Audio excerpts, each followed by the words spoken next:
Det her er et elektronisk plaster, og et godt eksempel på, hvad mikro- og nanoteknologi kan bruges til.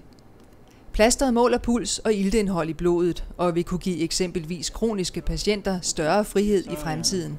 Det er jo så data fra den røde lysdiode, og nedenunder ser vi så data fra den hvide lysdiode.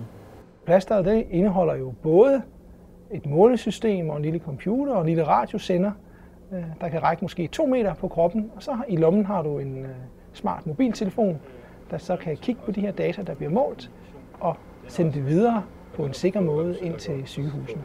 Og det betyder, at man kan komme hurtigere hjem fra sygehuset, og samtidig så kan man stadigvæk være overvåget, sådan at man kan tilkalde hjælp, hvis det bliver nødvendigt.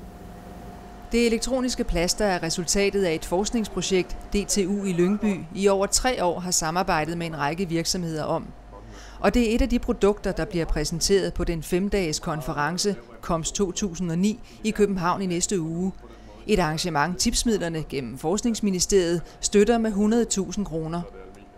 Der kommer 300-400 deltagere til konferencen, og det er forskere, det er undervisere, det er studerende, det er producenter, det er investorer, patentfolk, beslutningstagere og repræsentanter for kompetenceklynger inden for vores teknologiområde rundt omkring i verden.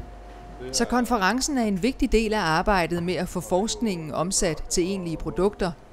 Det er noget, der rammer direkte ind på den samfundsmæssige bundlinje ved det, at det giver arbejdspladser, det giver vækst inden for vores teknologiområder, og det giver skattekroner til Danmark.